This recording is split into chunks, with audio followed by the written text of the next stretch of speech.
Good afternoon. Uh, Welcome to today's afternoon session of IIA meeting celebrating the World Heritage Day. I request our chairman, Uday Shankar, to welcome the audience. Thank you, Asha. I'd like to welcome all the participants who are here today, who have taken the time out. As a part of the World Heritage celebrations, our IIA Telangana chapter is honored to host this evening an expert talk by two most qualified and celebrated conservation architects in the field. We have with us today the architect, GSP Suryanamurthy Garu, and also architect Madhu Mary.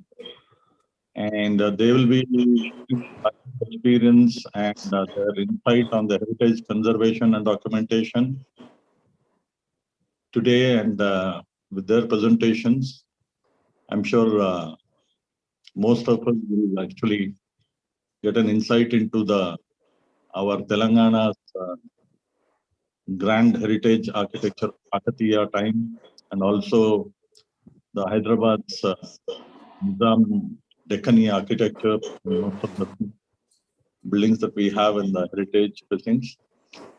And later, I think we'll be having architect and Professor Vinod Ganesh, who will engage the audience in a good conversation with the experts. I'm sure you'll all enjoy this meet. And please enjoy yourself. And I would again welcome all of you to today's program. Thank you. I think let's begin.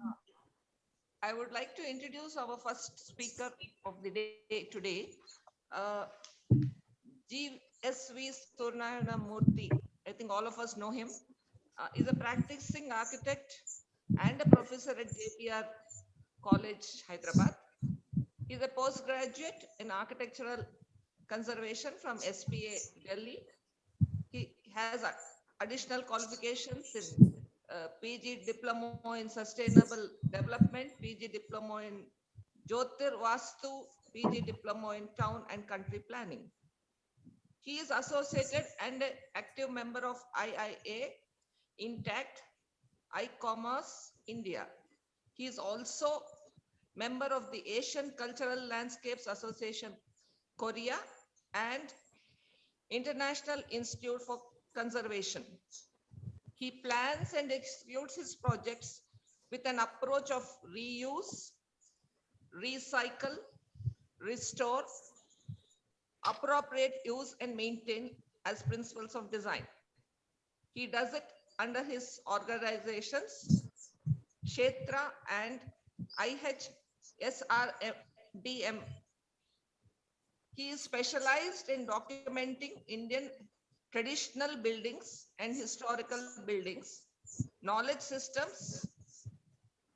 He has worked under government of AP as assistant professor Thutko and also has been a chair in Center for Urban Development Studies. He has published several papers in the area of traditional architecture, conservation in national and international magazines, journals, and newspapers. Associated with different states in varied projects of heritage, human settlements, infrastructure planning and development, I present to all of you today's first speaker, Suryanamurthy. Over to you. Thank you very much. Thank you very much, Asha ji. I thank Indian Institute of Architects Telangana chapter, Chairman Architect Uday Shankar sir, and the entire team of Indian Institute of Architects Telangana chapter for organizing this talk. So I will be starting my presentation now.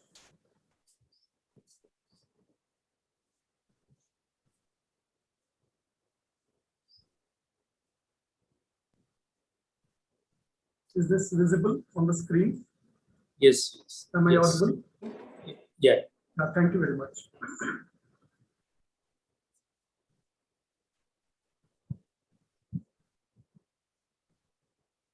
So in today's presentation, what you are looking at is Kakatiya cultural landscapes, studies in architecture and heritage.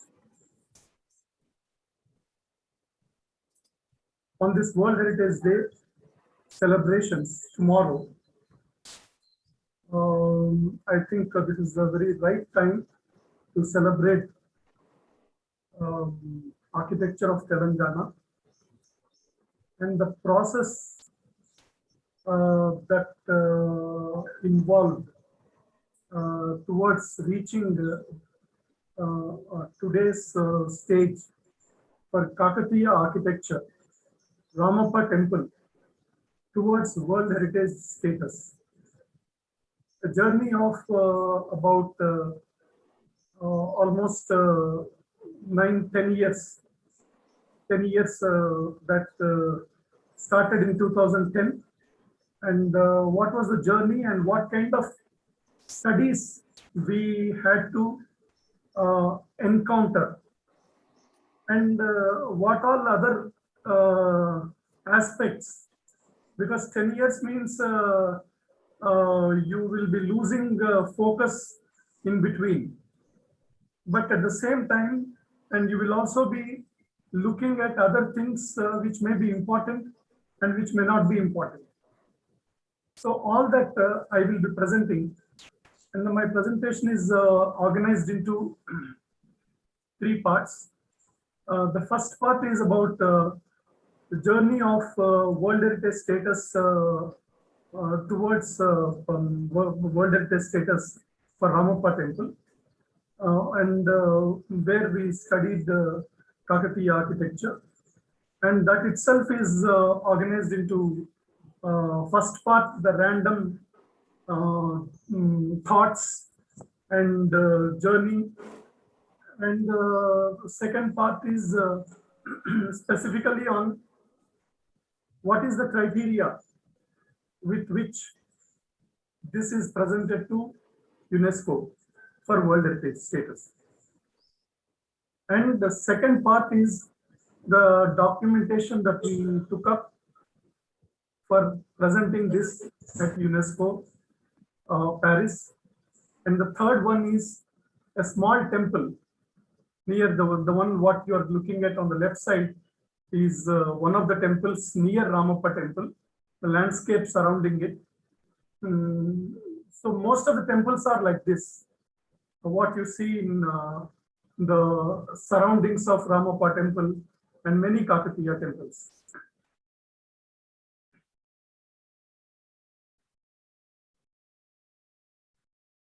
So I said Kakatiya cultural landscapes, and in order to explore this, we started with a format given by UNESCO, and we realized that we all undertake this kind of documentation during our NASA documentation, LIK documentation, and all of us are very much familiar, and during which we undertake a lot of studies in making drawings and also maps and various aspects connected to buildings and built environments that we study. Similarly, we took up the documentation of geography, and in particular, Indian architecture needs this kind of approach. Unfortunately, when we are teaching Indian architecture, we don't follow the pattern followed during the Louis Kahn documentation in NASA.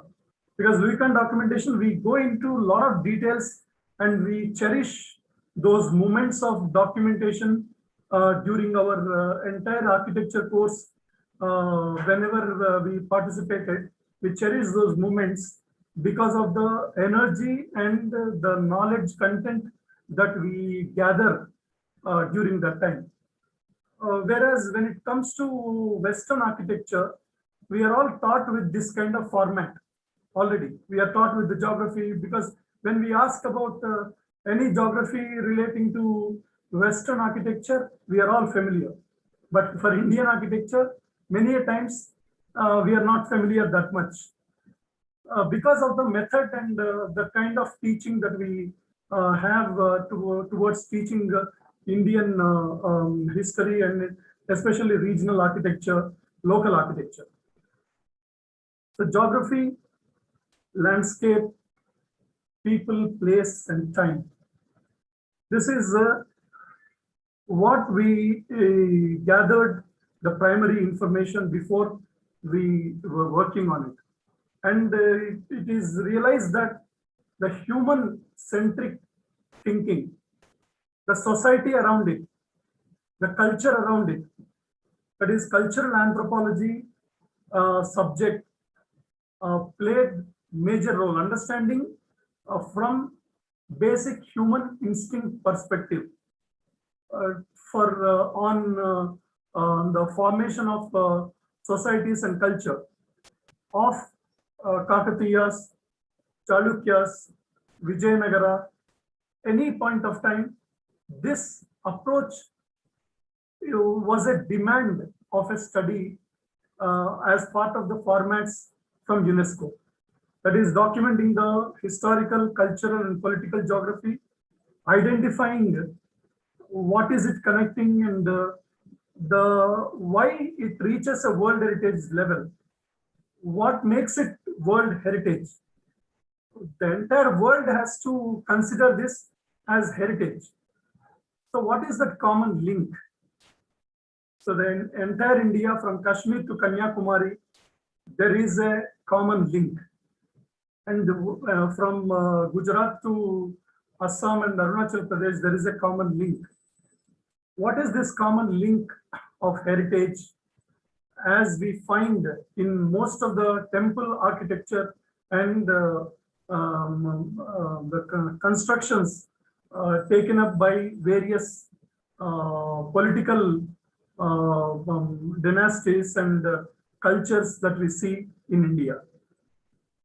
There is one idea, that common link that we see in most of the inscriptions, we realized even in Kakatiya, is there is meritorious deeds of people termed as Sapta Santana played a major role in the establishment of Kakatiya temples.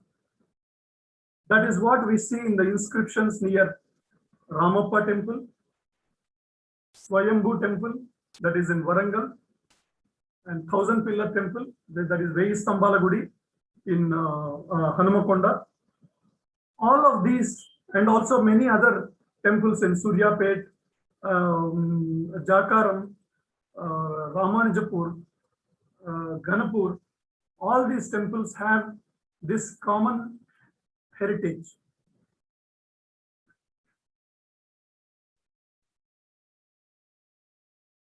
As I said, geography and the cultural memory from the past, how from Pallavas to Chalukyas, Cholas, Chalukyas, Rashtrakutas, to again Kakatiyas, Vijayanagara, Bahmani, and Qutub Shahis.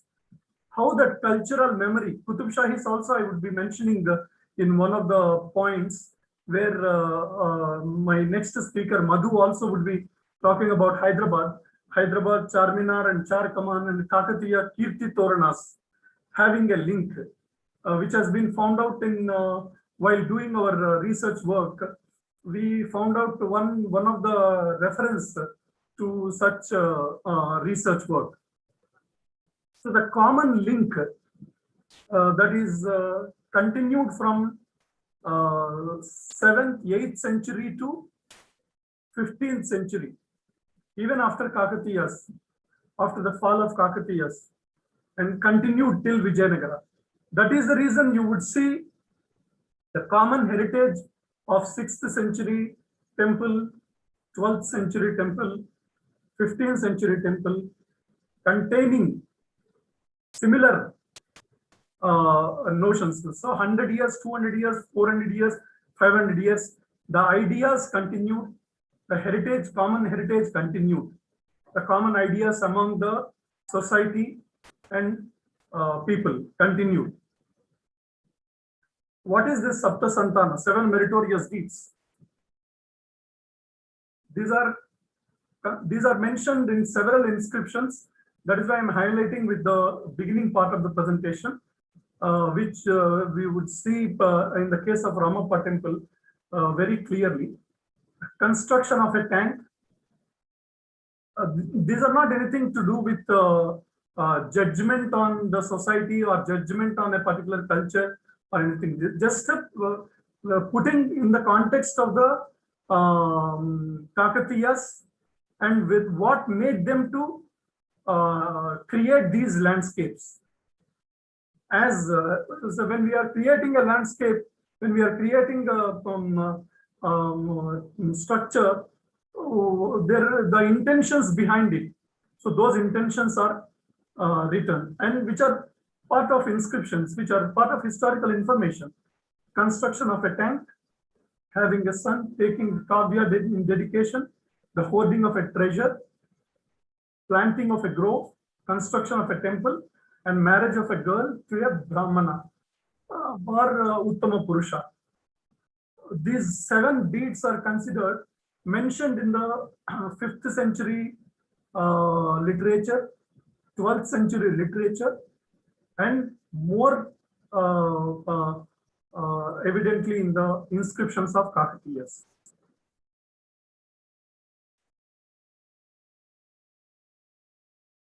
To look at the geography of Kakatiyas, on the left side, you see the boundary of most of the Telugu-speaking region forming as the Kakatiya kingdom. After the onslaught of Delhi Sultanate during the 14th century, there is a fall and some of the temples they could not reach and they sustained. Some temples have come to the ground and they were rebuilt and reused. The material was also reused in some of the structures. And on the right side, you would see the Kakatiya kingdom marked, where earlier Andhra Pradesh marked around 1300 after 1300 Christian era. You would see most of the Andhra Pradesh and Telangana region is falling under this. And these are some of the sites in Telangana region. Most of the sites are falling in Telangana region. And the time period that we refer for Kakatiyas is from 900 Christian era to 1323. Kakatiyas, as part of this 7 meritorious deeds, they did many other things, and they were patrons of art and culture. And also, we find most of the inscriptions and the language used in the inscriptions was Telugu. And some of the folklore continued in Telugu language. Because just before them was Chalukyas from Karnataka, Kannada speaking, and having reached to Telangana and Andhra and split into 2 regions. We have Vengi on the eastern side, and we have on the western side Badami and Kalyani as the western Chalukyas, and eastern Chalukyas as from Vengi, that is from coastal Andhra Pradesh, most of the coastal Andhra Pradesh, even up to Kakatiyas. And Kakatiyas having seen the geography and natural resources available and the water spots available for the habitations, they executed many irrigation projects. And there are many temples, around more than 100 temples, and fortifications. Fortifications also have a lot of significance, though we don't use these kind of examples in our teaching in fort architecture and the town forms that we talk about. And during the study, some of the temples that we had to select, because in the beginning it was mentioned from Kakatiya temples, we choose one of them, and already established significance and having seen and known Ramappa temple, Thousand Pillar temple, that is Veyi Stambala Gudi, and Swayambhu temple, which is no more existing, which used to be in the middle of these four Kirti Toranas of Warangal Fort, inside the Warangal Fort. I will be showing that layout also. So these three together as Kakatiya heritage sites wanted to present.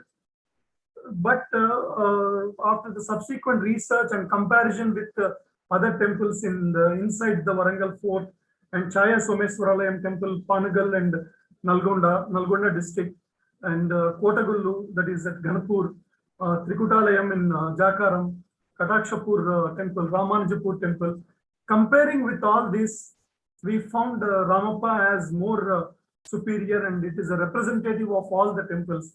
And we had to finally work on in detail on Ramappa temple. So these, as I said, the three landscapes where Swayambhu temple, Thousand Pillar temple, and Ramappa temple were chosen, and we studied. And coming to the Swayambhu temple, Warangal, as you would see this layout, you have this Torana has not come here on the northern side. So on all four sides, you have four Kirti Toranas. This is on all four Toranas.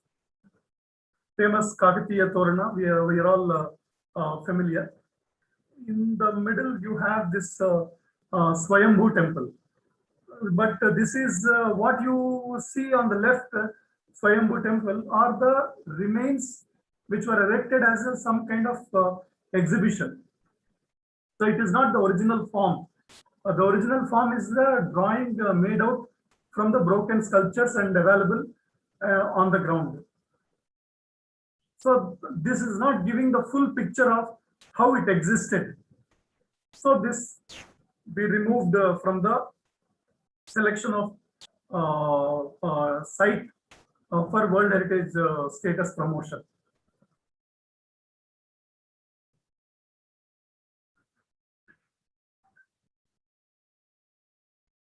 As I said, during the studies, we also mentioned, we also came across some articles relating to similarity between Hyderabad and Warangal. See, if on the top, you have the famous Richard Eaton's research on Kirti Toranas and Char Kaman. There were these four Kirti Toranas planned in Kakatiya time period, which were reused as during by the time this was occupied, and during Qutub Shahi period, just before the establishment of Hyderabad as a town. The idea this was because this was used as a public hall, public and ceremonial avenue, and there is a Chaubara in the, and there's four Kirti Toranas with the plaza. There used to be Swayambhu temple, but this was used as just when the Qutub Shahi is established from Golconda. This was in use by Shitab Khan as a town inside the fort. So this would have given that memory would have given idea to create these 4 commands. So Kakatiya, that Vijayanagara, Bahamani, and Qutub Shahis continued these cultural memories of symmetry. And there is also, I would like to bring upon one interesting aspect. During 2014, when we were doing this study, there was one article written by one of our Telangana chapter architects, late Buchireddy Garu, on Kakatiya architecture. He wrote one 2 pages, full page article on Charkaman and this Kirti Toranas and many pavilions that we see in Indian architecture, that is Kakatiya architecture, be it in temple architecture. These pavilions becoming an inspiration to create Charminar as a pavilion in the center of the city. So I would like to just touch upon this article which I came across during 2014 when architect Buchireddy, late architect Buchireddy, wrote an inspiring article which was published in Council of Architecture magazine and also Telangana newspaper, one of the local newspapers. As you would see, this Warangal fort, we are still at Swayambhu temple, and this is a small part of those 4 Kirti Toranas inside. And there is a fortification. There is another outer fortification. There is another fortification, even a regional fortification. See, this is all completely circular. The idea of it, what we realized in one of the studies was this is based out of completely mandala plan. So a mandala grid was followed, and the geometry and number of bastions and everything was carefully followed. And if you look at the pathway that is leading, and it is exactly the moment you reach the gate and it turns to the right. And the moment you reach to the gate, it turns to the right. The moment so it's a swastika pattern over the mandala geometry that is followed. And why don't we use these as examples, the live examples, when we are talking about town architecture, town planning, and town forms? And we are not using these examples. We just use a diagram as a swastika and circular plans. These are live examples, and they should become part of our teaching and learning. This is the Google map of these 4 Kirti Toranas, and because the actual site of Swayambhu temple is remaining, we were asked to remove this from the list as proposal towards World Heritage status. Now we are looking at 1000-pillar temple, Hanmakonda, and even this, looking at the current development, how it would have existed, because that is there are no encroachments, not much of encroachments, but the real site is not visible. And here also there are connections to the historical township and roads and networks with this temple, because they cannot be presented in full shape. When we go to some of the World Heritage sites, the connections of time in time we should be able to present to the visitor. Anybody who wants to understand the link in time of 13th century, they should be able to relate. So there can we present that kind of original time when we are presenting a historical site. That becomes an important thing, which is not present even in this case because of the surrounding urbanization. This is the aerial picture of Google Map, and where there is a rule of this 100 meters and 200 meters, though that doesn't have any much of a geometrical significance. It is just only a diagram, but that is how Archaeological Survey of India looks at as the boundary and limitation. So now we are moving towards the actual site cultural landscape of Ramappa temple. And what is a cultural landscape? As per UNESCO, it considers the combined works of nature and humankind. So there will be a common setting, and there are three categories defined under UNESCO.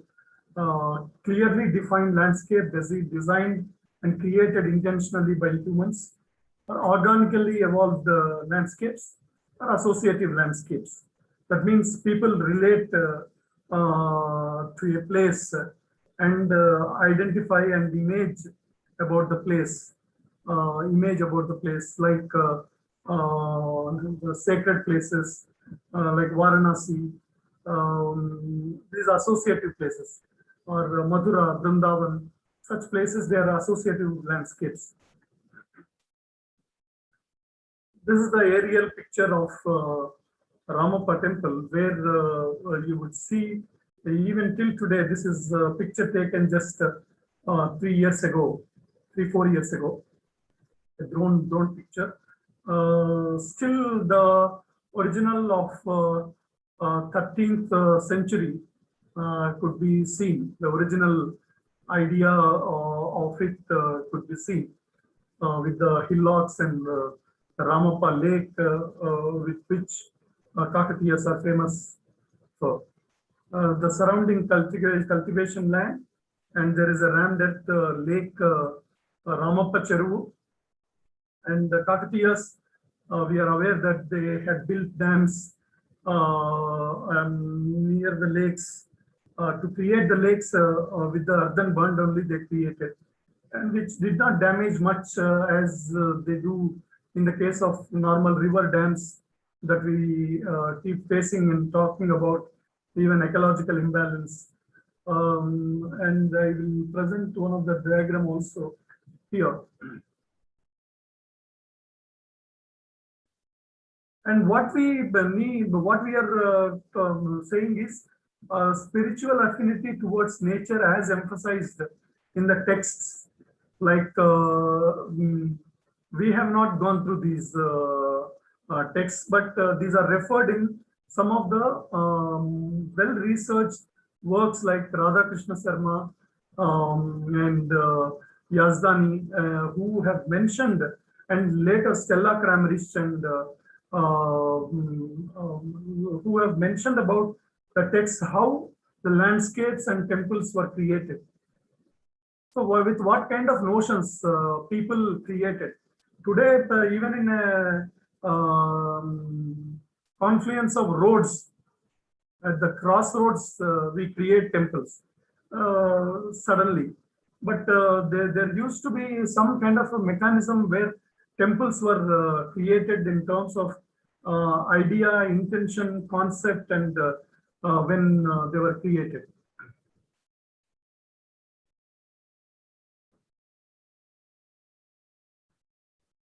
The location of the temple and the surroundings. As you would see, this there are paddy fields. There is a bund, and there is one of this is created on one of the hillock, and there is a water available nearby, and the direction of water also is related to the god placed in the temple. So everything is related, and the landscape. These are not just something discovered just now, but they were intentionally placed to create that kind of relationship, because that was the lifestyle and that was the world view maintained in the culture and society of people. The setting of Ramappa temple clearly shows how the water and hill and the settlement and the temple maintained its relationship. Most of the Kakatiya temples have this kind of relationship with water and a settlement and a temple. Temple could be part of the village or just in the outskirts, which supports the social and cultural dynamics of the place. And all the inscriptions emphasize that.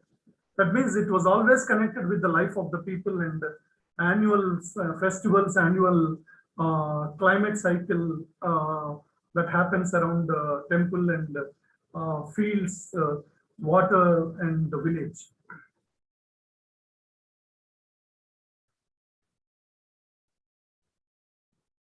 So the temple, village, and water played a major role as a relationship, and that is very much clearly visible in the Ramappa temple.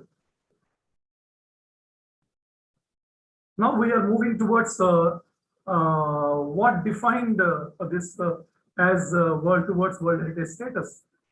These are some of the drawings prepared to define the boundary as owned by Archaeological Survey of India. On the left side, you would see the fencing made by Archaeological Survey of India. Otherwise, this is the actual Prakara wall and the temple complex. And Archaeological Survey of India defines around on the right side the boundaries of 100 meters and 200 meters around as restricted zone, so that it doesn't block any view of the original setting of 13th century. One can see if one gets the promotion towards World Heritage status. This is the aerial picture, the top shot of Ramappa temple. And this is on the south side below was a temple, Kameshwara temple, which is removed stone by stone and kept in the yard on the outside, which is yet to be rebuilt. And so during this process, they discovered the foundation techniques followed in this, and also they conducted some scientific tests on the brick of the shikara and the overall complex.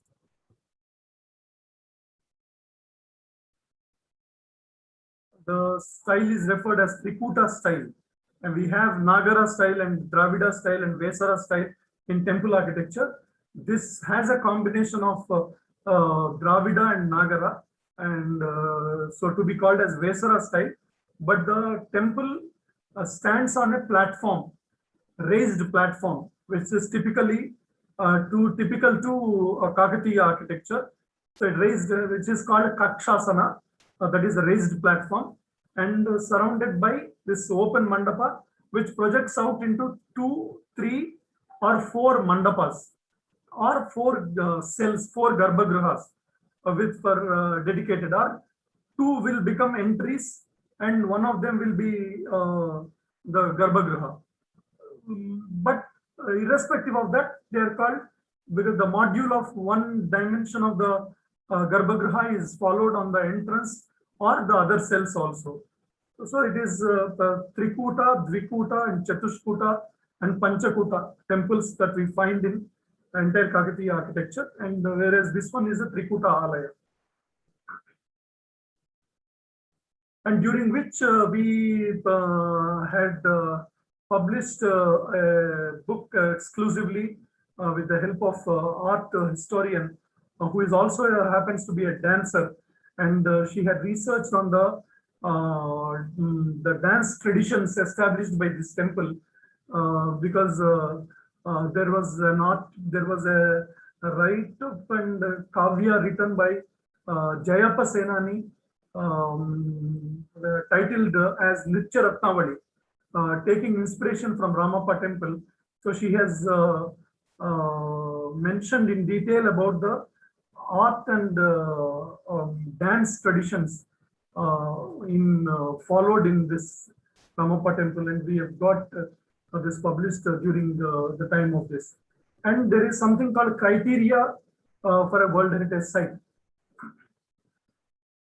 So this was prepared during 2020, since 2010, 2014 was tentatively it was accepted, and the further detailed work research was conducted with the help of local professor from NIT, Professor Panduranga Rao, and other team of people with Archaeological Survey of India.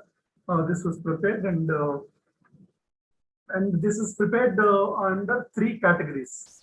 So the category 1 emphasizes the Ramappa temple represents a masterpiece of human creative genius.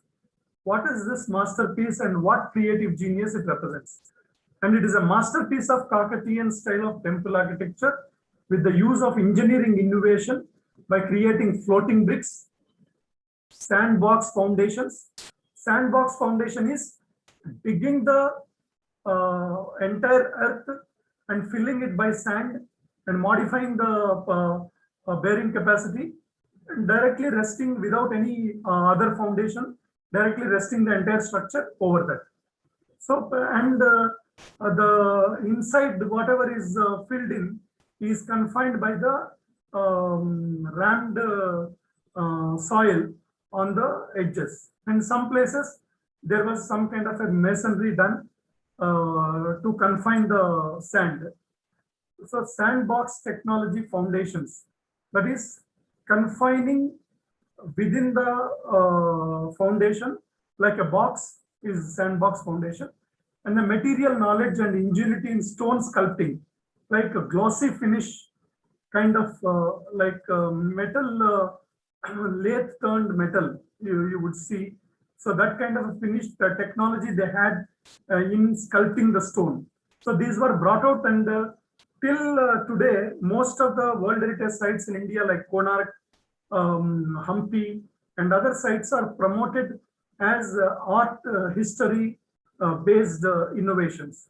Whereas first time the technological aspects and these creative aspects have been demonstrated and shown. The density of the brick and the normal brick and present day brick and the Shikara brick have been tested, and they have been shown, they have been demonstrated. Even in Paris, when we represented the team of Telangana, we had demonstrated it as a scientific presentation. The properties of brick was demonstrated in front of a committee. And the second one criteria for which Kakatiya Ramappa temple deserves World Heritage status is, it is exhibiting an important interchange of values. What are the values? Common values from Chalukyan time to Vijayanagara time. Even during Kakatiyas, same thinking. Though there were different chieftains, different dynasties and different time periods, separated by 200 years, 400 years, they had common heritage maintained for 400, 500, 600, 700, 800 years. Same idea. They maintained that irrespective of geographies, irrespective of locations. So that cultural interchange of human values is maintained and displayed in this Kakatiya temple, and which is displayed in architecture, technology, monumental arts, town planning, and landscape design. That is very much visible in this temple. So for that reason, we nominated this site. We had to give a reason and demonstrate, exemplify these things. Interchange of human values in terms of development of temple plan.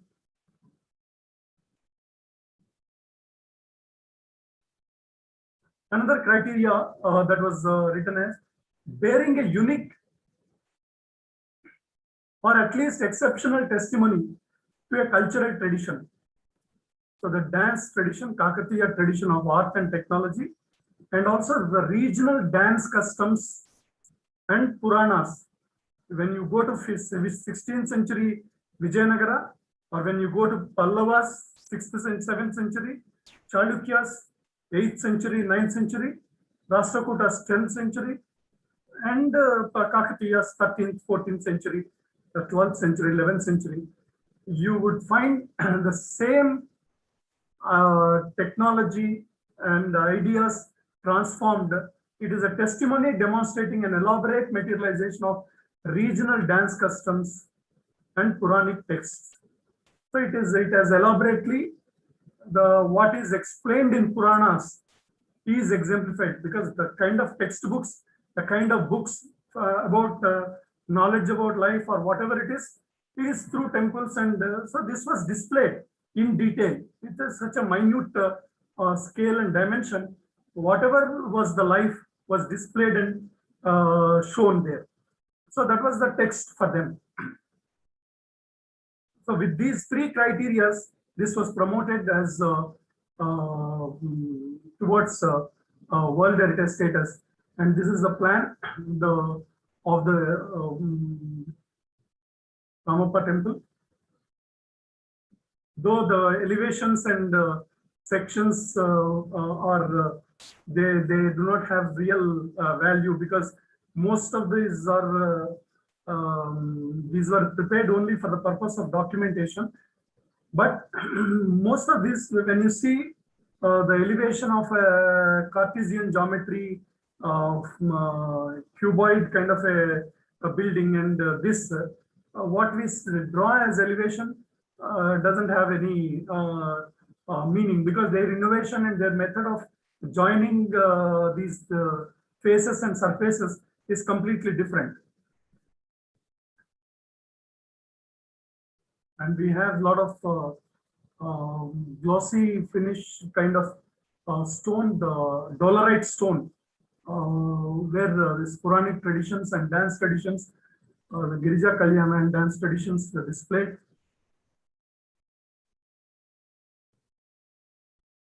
And another important factor that was demonstrated is the bracket sculptures. And you would see more elaborate and refined in the case of Vijayanagara in 16th century. The same idea, but it continued in a different form. These were extended the canopy at the roof level, which is called kapota, is supported by these kind of bracket figures, and these bracket figures are again resting on the raised platform, the inside mandapa. And this is the main feature that you will find in another Shivalayam or most of the Kakatiya temples, Ganapur temples.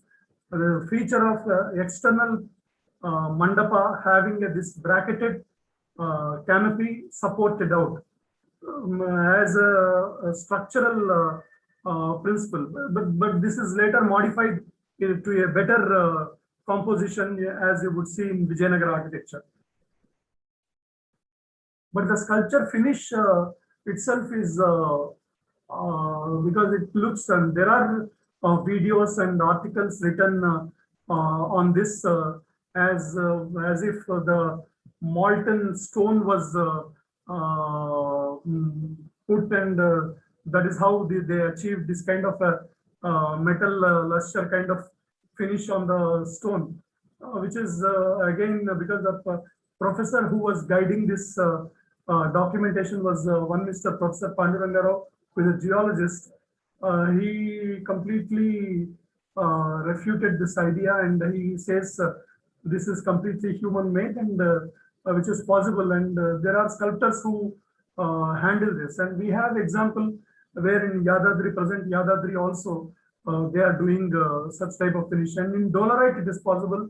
Granite it may not be possible. Granite glossy finish may not be possible.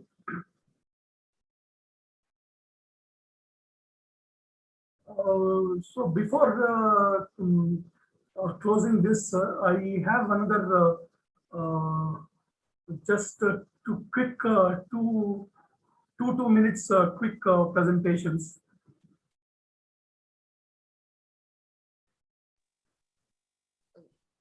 Go ahead.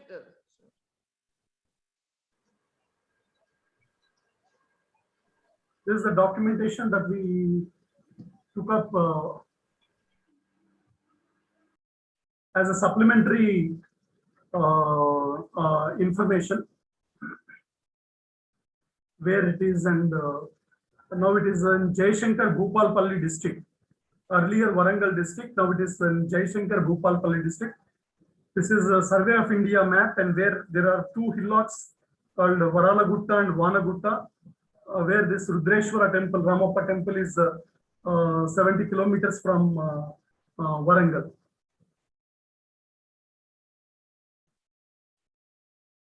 These are the maps, drawings.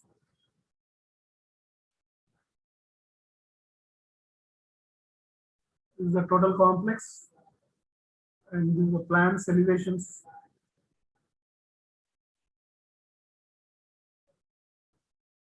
Details of Nandi Mandapa, details of the rear side Deva Costa and Shikara portion, the Kakshasana, Pradakshina Pada, the column details. And these were not just drafted drawings, because we consulted the Sthapatis and understood and tried to represent in the actual proportions and geometry, because doing it in manual drawing and doing it in CAD drawing, there is a lot of repetition of some of the things, but still they need to be drafted originally. They can be mirrored and they can be just arrayed, and that can be done, but they need to be documented very carefully. With the kind of technology available in AutoCAD, we do that, but still these are required to be original portions are required, because this panel is completely different and this panel is completely different. I cannot use the same thing. They need to be completely different.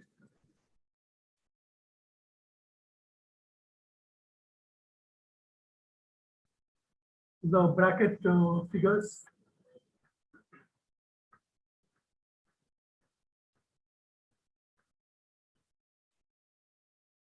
After this, we also did another documentation.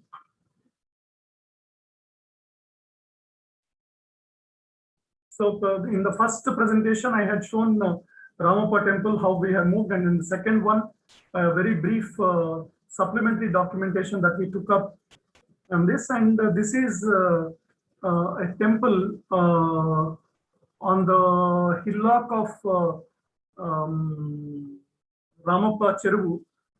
There is a abandoned temple where Shikara is missing. So we had shown in dotted line. And this is the temple existing in, this is the drawing. On the left side is the actual real picture. And the detailed documentation was taken up towards, because it has completely moved in and caved in into the Garbhagriha and other portions. So the detailed documentation is taken up. This is on the bund of Ramappa Lake, and this is the opposite hillock. And this is the overall view of that hillock. And as you have seen Ramappa temple plan, and it is similar to that, and Trikutalaya it has followed, but 3 entrances and 1 Garbhagriha. That is how it is. This is the site notes of the drawing, and the number of layers have been noted down. This is also site notes that is prepared. They have been numbered, and the kind of structural damage that has happened to the structure, because the center of mass, which is has to follow gravity, has lost, and it is toppled, and it has come off from its way. So that has been demonstrated by directly documenting the condition on site. So this has been documented layer by layer, the top Adhisthana layer and the next portions. This is the existing west and south sides, existing east and the location. And based on that, each layer has been documented, and how it has to be reconstructed if you remove it, because it is completely abandoned. They have planned for consecrating the temple again and reconstructing by removing stone by stone, numbering, and how that can be done using the same technique and idea. So the entire documentation layer by layer, including numbering of each stone, has been made, and the Shikara based on Ramappa temple has been conjecturally asked to be placed over the Garbhagriha. These are some of the pictures of the existing condition of the temple. Now this is being taken up by local Kakatiya Heritage Trust local organization. So for doing sculptural documentation, so we have to clean them and document. So there is a quantification and other things followed as part of this. So with this, I'm concluding my three-part presentation. I would like to stop here, and I hope I have not taken most of more time. And thank you very much. If there are any questions now, I will take, or otherwise, as advised by Professor Vinod Ganesh, whatever is. Have the questions after the next presentation. Okay. Very much, Soha and Murthy Garu.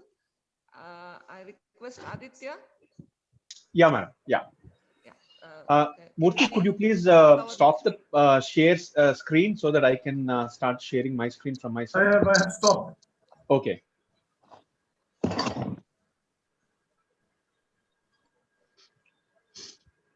So moving on from Murthy's presentation, I think I was almost taken back into my history classes, Bannister Fletcher sketches. I always wondered how they pulled up so many volumes of sketches from across the world. But I think Murthy did an incredible job of documenting a very precious piece of architecture, that too in our own locality. Incredible work, Murthy. Congrats for you and your team who has done a great job in documenting. I hope we will get our UNESCO status soon with your good work and the good wishes of all the citizens of Telangana. Next part of a presentation is even more going to be a very different type of a presentation, an interesting presentation, perhaps as interesting as Murthy's. And I have a great pleasure in welcoming architect Madhu Oteri to this program. Welcome, Madhuji. You may want to raise your hand so that people can recognize you. Namaste, Aditya. Thank you very Welcome, much. Madhuji. Welcome, Madhuji. I cordially welcome you to this program, and I have great pleasure in introducing you to our audience. Madhuji has always been shy into coming into IIA events. We are very lucky to have you here today to be part of our great IIA Telangana chapter initiative. And I have great pleasure in introducing you to our audience, and I have great pleasure in telling the audience a little bit about yourself. Architect Madhu is a conservation architect. She's also an author of various books on the various topics of Indian heritage.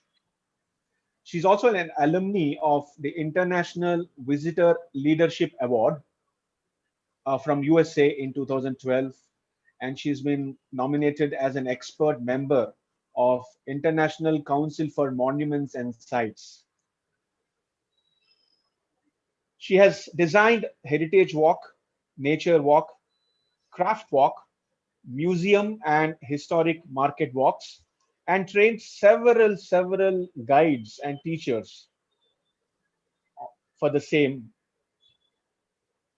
Sensitizing locals for natural and built heritage, especially students, is her passion. Madhu has worked with various departments of Telangana government that includes tourism, culture, archaeology, municipal administration and urban development, education, and forest.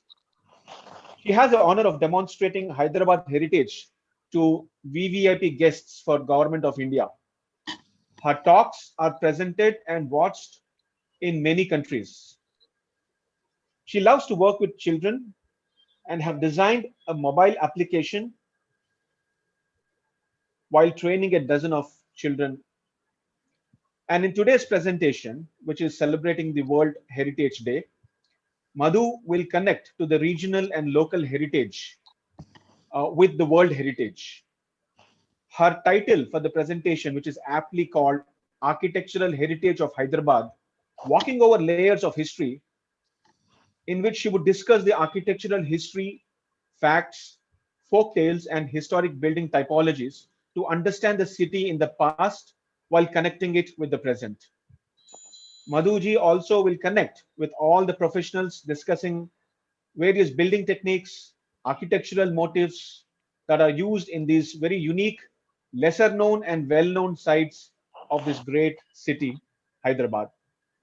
I welcome you, Madhuji, and I request you to please take on from here. We'd love to see you in your presentation. Thank you. Please welcome Madhuji. Thank you, Aditya-ji. And thank you, Indian Institute of Architects, Telangana chapter for a wonderful show, beautiful platform. Aditya-ji, may I request you to stop sharing? So I will start with the I did this. Yeah, I see a lot of children here, students, so I'm happy. I'm sure they will, from here onwards, it will be like a family show on Hyderabad.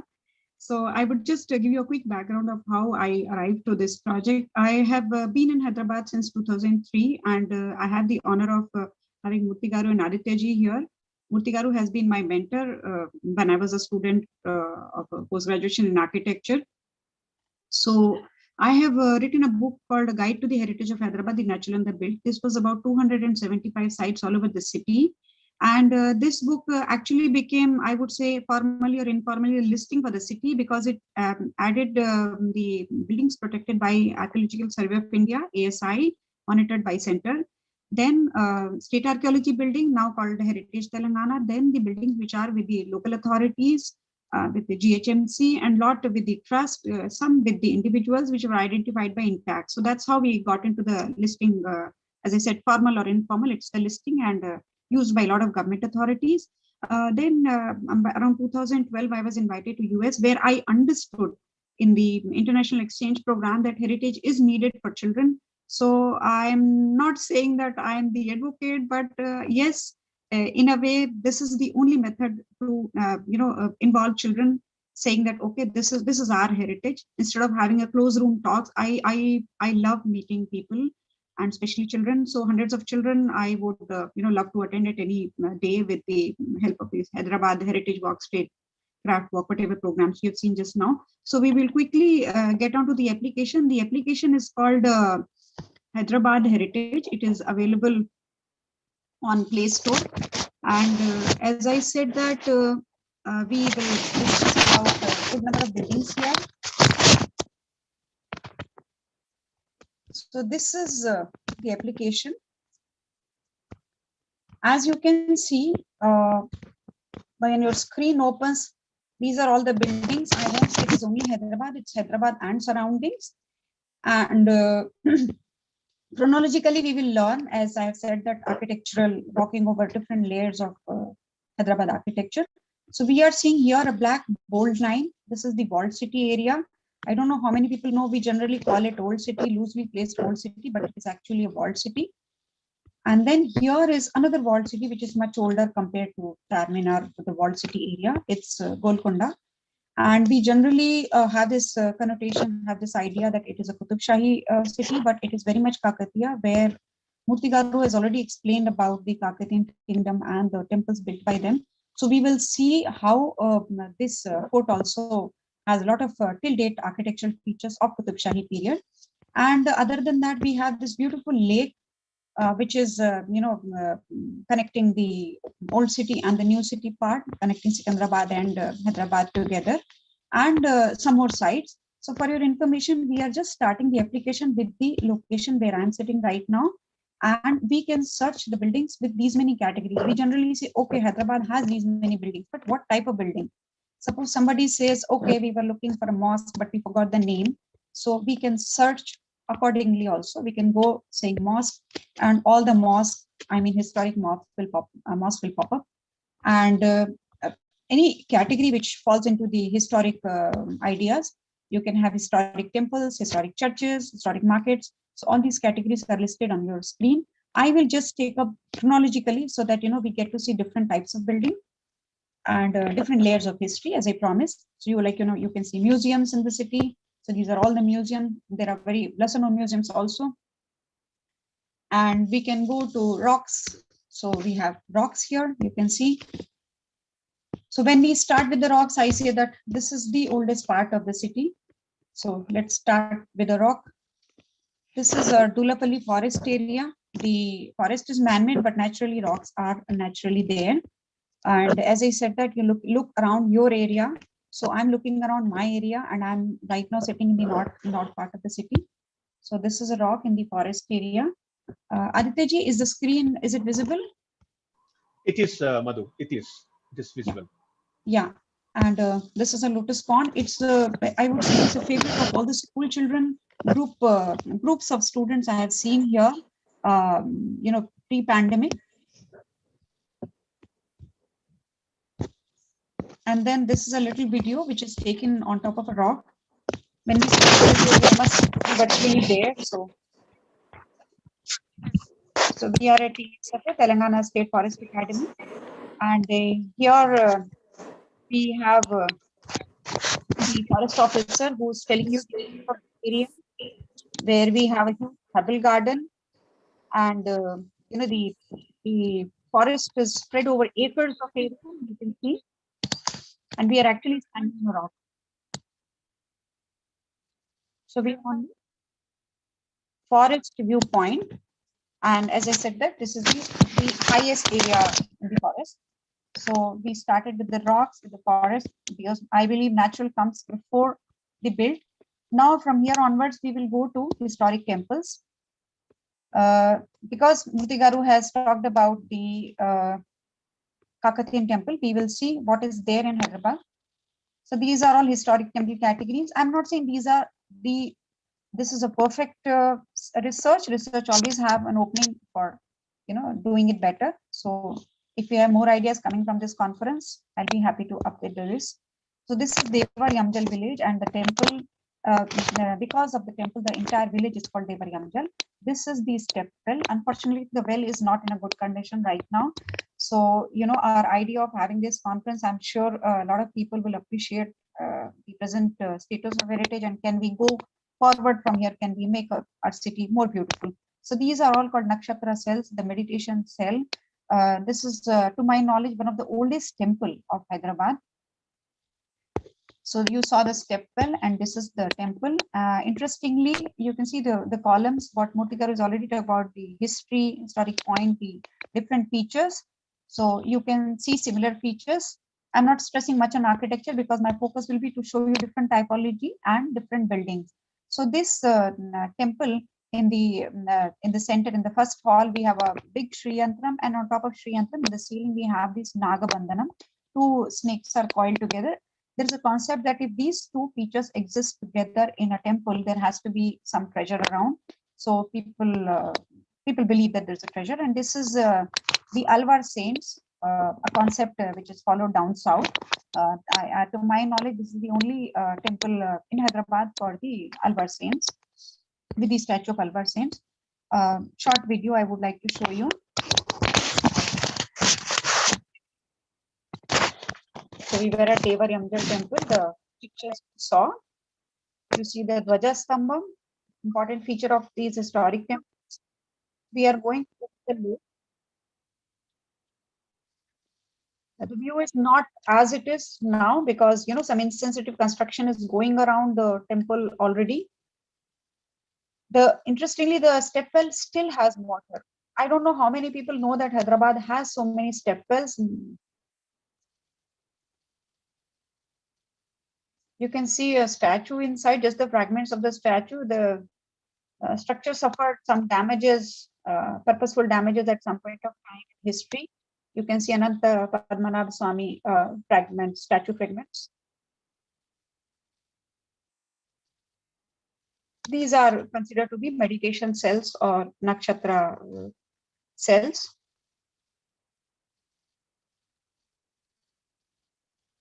Now we are moving towards the temple. And this is the gate, a huge gateway. You can see in the rear end.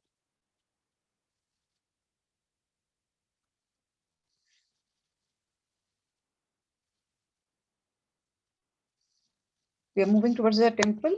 And as I said about the Sri Yantram, you can see on the floor Sri Yantram and the coiled snake on the ceiling.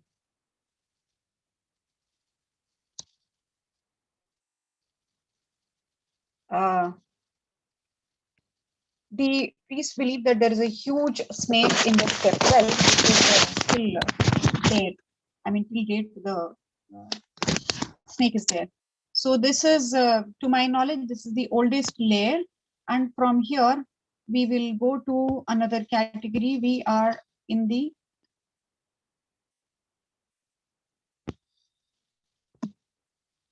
we are back to the entire map. Now we are going towards Golconda Fort. This is called Patancheru Darwaza. The kids would have fun. I would say it is found in some of the documents that this gate was closed over a period of time by Qutub Shahis because they believed the ghosts are coming from this gate. They are entering into the city, into the fortress town of Golconda, because beyond this gateway we have Qutub Shahi tombs at present. If you notice, you can spot these Kakatiyan features. You can see a Vyala, you can see a peacock. And I really believe that this is very much part of the Kakatiyan construction of the Golconda Fort. So, like this, we have the gateways. I will show you in the map. And let's do a small video of this area.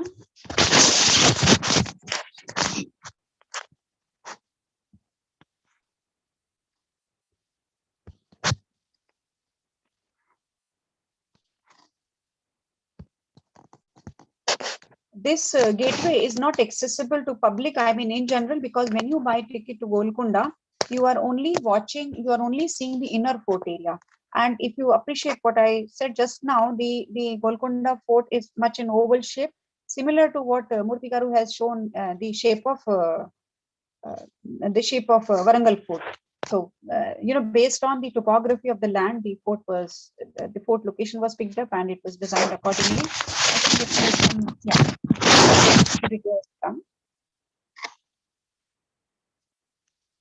So this is the fort gateway. It is called Patancheru Darwaza because it took you towards Patancheru. It's a 5-arched gateway. So near these big gateways, there would always be a courtyard for the children. I would like to add, whenever the army is going from here, they can, assemble here. That's why the big courtyard will be there. You can see the ceiling pattern on top. It's a shallow dome technique, you can see.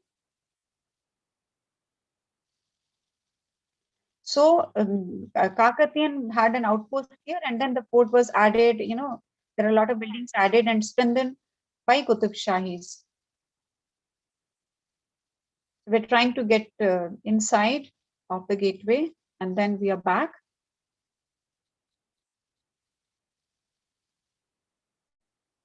Yeah, so this is very much Qutub Shahi construction.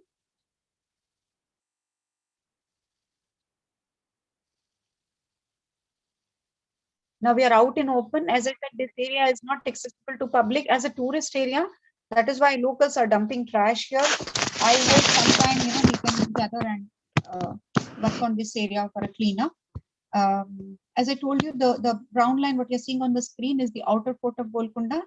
And all these outer dots are basically the gateways. So from outer fort, I would like to take you to one of the buildings in Naya Kila area. So this is a Naya Kila area. This is another interesting mosque I would like to show you, which has wonderful inscriptions. You can see it is very difficult to carve on the rock. We saw just now the Kakatiyan period beautiful sculptures. And this is another thing. So we have calligraphy here. From here, we will go towards the tombs. I would like to show you a tomb. You can search with the name. Because the kids are here, I'm sure they will appreciate, what is going in the building. We are going to Hayat Baksh Begum's tomb. This is the image. And this is the video.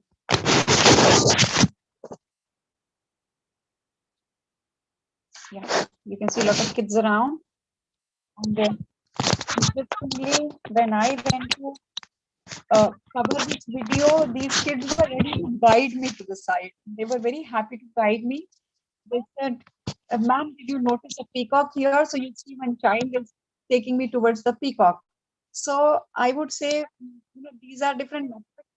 We can involve children to appreciate what the city's heritage is, and then slowly the protection takes over, then the conservation takes over.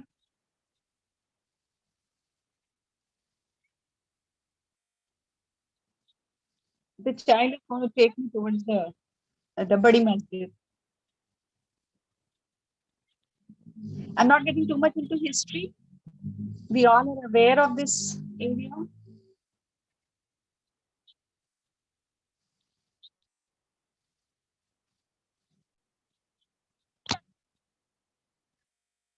So the kids look very joyful. Hayat Baksh Begum was the daughter of Muhammad Quli Qutub Shah. Muhammad Quli Qutub Shah is the one who made Charminar. So we will, from here onwards, we will go to the walled city part. If you quickly want to glance at the history part, from Kakatiya we went to Qutub Shah period, and when Qutub Shahis were really prospering well, there was a Mughal attack in Hyderabad, and after Mughal attack, the city saw big destruction. So all these Mughal rulers were actually, I would say the Mughal army was inside the fort, and the cannons were, shooting from the fort, from the tombs towards the fort. And that's the reason what you saw, the domes are in a bad shape, and domes had very beautiful colored tiles. So then we are coming towards the Charminar area.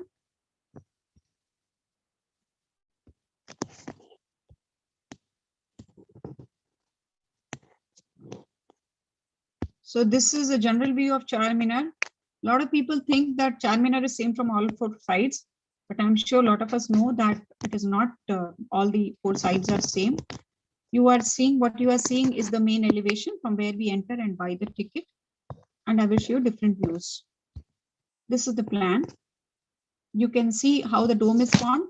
In this, I would like to share with the children that through these drawings, we can understand from square how the circle was made. It means on ground, starting from a cuboid, how a hemisphere was achieved. So you take a square and you cut four corners, it becomes an octagon. Then you again cut corner, then becomes 16-sided polygon. So from square to octagon to 16-sided polygon, and you are very much towards the circle. This is what the circle in the center tells you.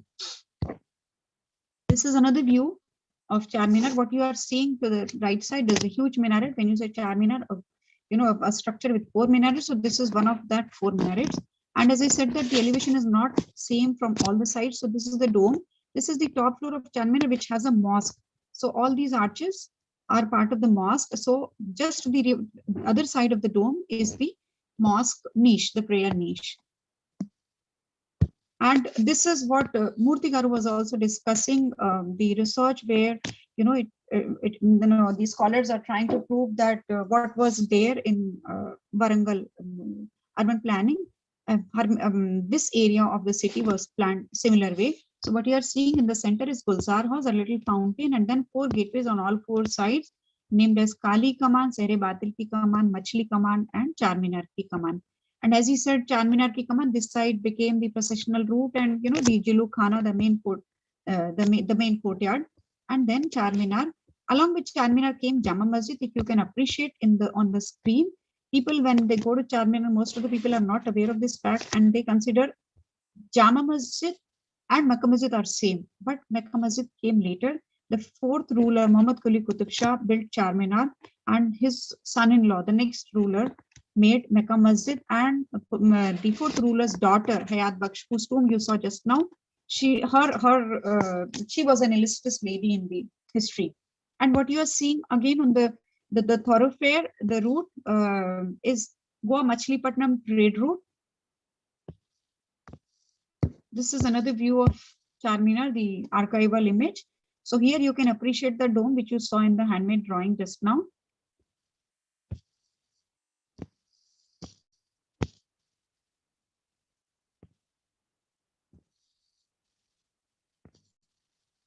I think it is just taking time to load.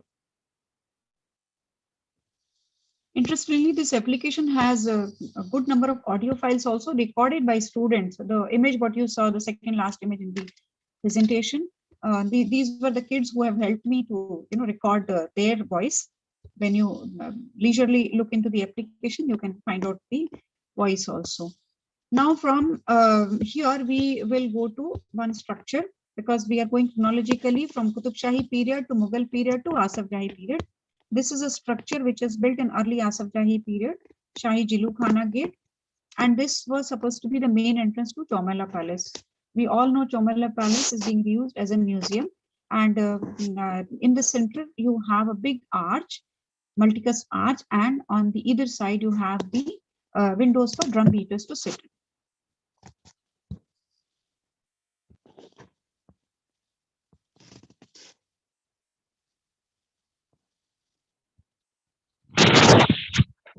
This is the view of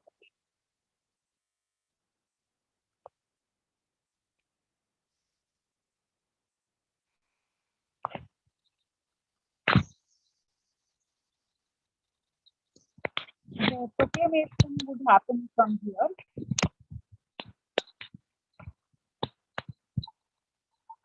And whenever the royal family has guests, so the guests would be greeted from the main entrance of Chomela Palace.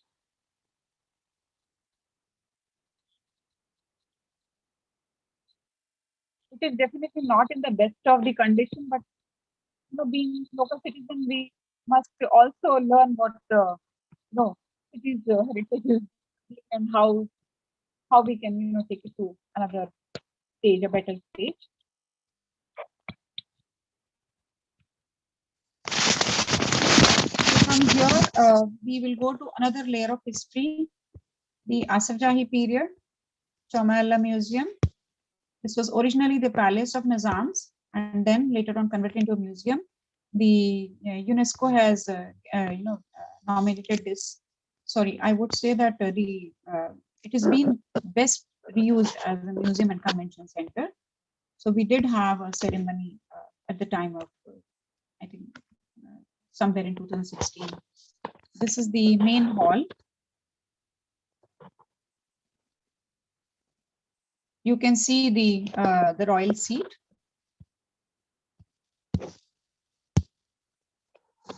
This is called Asla Khana or Sila Khana, the house of weapons. I'm not going to go to the videos now. It is going to take a little longer. So you can straight away see these are the imported tiles. This is the gateway. Interestingly, this was the gateway which was first illuminated when the electricity came to Hyderabad. One of the bedrooms as a part of the lifestyle museum of Chomela Palace. So what you are seeing on your screen is actually the walled city. And if you can appreciate, these openings are the gateways, the erstwhile gateways. There were 13 gateways and 13 posterns. So this is one of the gateways. You can see Purana Pul and Purana Pul Darwaza we have in this area. This is Purana Pul Darwaza. Okay, from here we will go to another layer, and then we would see how what was happening in British period. So after Mughal attack, when the Mughal rulers left, they left their governors here, and then the governors took over a period of time. They were called Nizams, and in the period of Nizams, we had the British coming to Hyderabad. And interestingly, subsidiary alliance, it happened in late 1700, and we were the first princely state. Hyderabad was the first princely state to get into subsidiary alliance. And these are the you can say these are the remains, some of the remains of that area. So this doesn't exist right now. This was a residency gate in 20th century. It doesn't exist. What exists is I will show you the model of that. This is the kids can get into the story of Khairun Nisa and Major Kirkpatrick. This is one of the gateways. The complex is standing in a very good shape at present, and the restoration work is also going on with the help of World Monument Fund. And this is the model. So the building looks very much like this.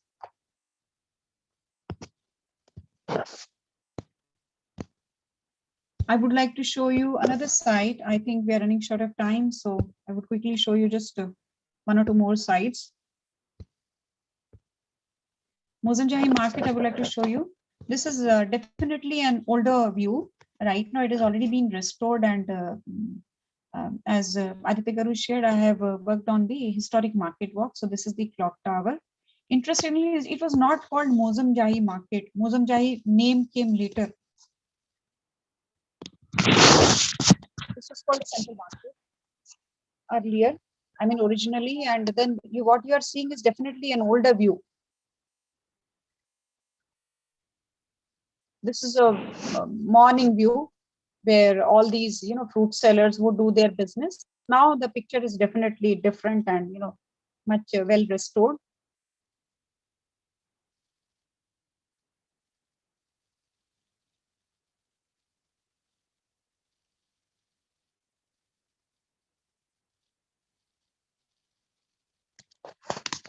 You can see these arches are called Usman Shahi arches. And this is a city improvement board style. There is a period in the history of Hyderabad.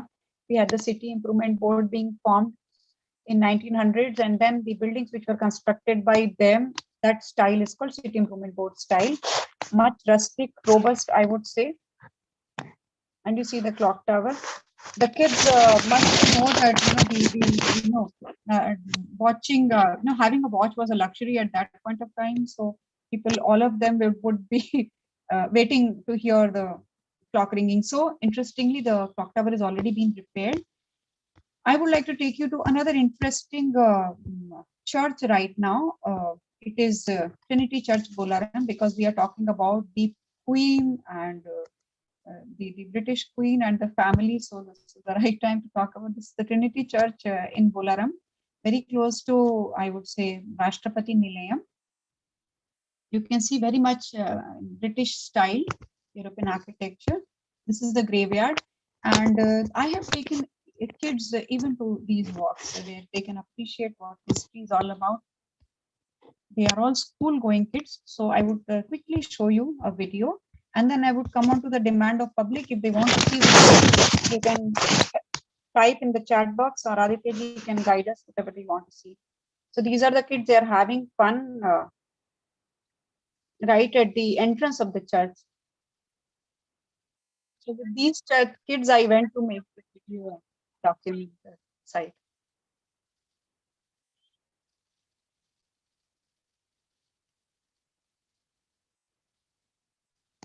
So I tried to show you different typologies and walking through different layers of history. So we started with Kakatiyan rule from Murthy Garu's presentation. Then we saw some temples. We saw Kutub tombs. Then we saw Golconda gateways, and we saw some walled city part, and we saw a church also. I would now like to show you a cannon, and Aditya ji, do let me know if public demand pay, if there is something, I'll be happy to talk about it. This is the cannon. This is the largest cannon available in Hyderabad at present. It is 16 feet long. I'm not getting you to the video because it is again going to take longer time. There's a beautiful view of this area. Aditya ji? Yes, Madhu. Yes.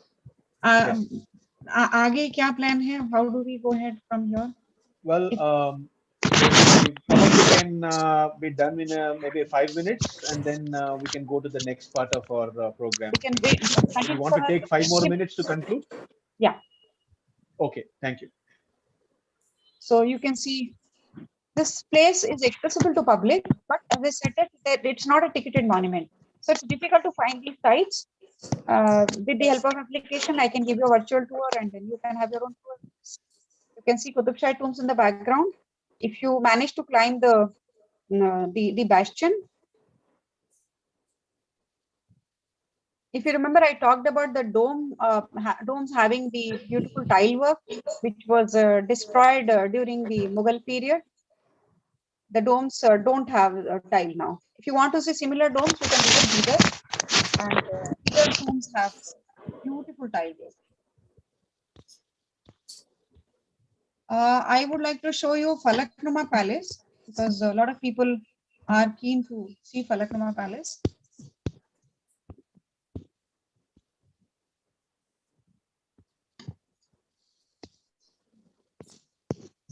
Interestingly, one article has come recently, and they are talking about Hyderabad monuments are designed in such a way as if facing star constellation. And to complete the star constellation map on ground, the Falaknuma Palace was designed, which is actually the plan is like a scorpion. So one of the Paiga family's descendant has claimed this. So when we say mirror of the sky, this is what he means. So this is the Falaknuma Palace main facade. You see very much European in style. If the architecture student want to have a session in history, they should visit all Hyderabad monuments. This is a short view. And if you are watching it in your own system with your own application, then this you can hear a nice, because right now here I'm talking, you can't hear the flute, but you can see the person who's playing the flute. It's a beautifully maintained garden, and this is now a boutique hotel. I'm sure a lot of architects already know about it. Taj Falaknuma Palace, we call it now. It's actually the mirror of the sky and heaven on earth. When you go there, you're just taken by the beauty of the place. Early morning, beautiful flute. The flutist is sitting in the center, if you can see him. This is the flutist. I would like to quickly share a story about Falaknuma Palace. The palace was built by the Paiga noble, and Paigas and the Nizams had marital alliance. So the Nizam got to know that the noble has, he's done with all the money. So he Nizam happened to visit Falaknuma Palace, and he did not want to go back. I mean, he was so taken by the beauty of the palace and luxury. Then it seems the Paiga noble ended up giving the palace to the Nizam, but not as a gift, because Nizam did come to know that the noble is left with no money. So the palace was bought from the noble, Paiga noble, by Nizam. There are a lot of interesting stories. There's another story I would like to share with the children about Asafuddola. Nawab Asafuddola was a fifth Nizam, and somewhere in 1857. And one day he happened to, he had a very bad stomach upset, and he was crying in pain. And then the Shahi Hakim was called. When Shahi Hakim was called, naturally the Hakim would ask Begum what went wrong, and the Begum sheepishly told that the Nawab has eaten a laddu. So with a lot of etiquettes and respect, the Hakim said that, can you show the laddu to me? And the laddu was bought. And when again the Nizam, was questioned whether you have eaten laddu, he told, I only ate 1/4 of the laddu. So this we share it with the children. Looking at the size of the laddu, it was more than 2 kg laddu. So you calculate what would be the weight of 1/4 of the laddu.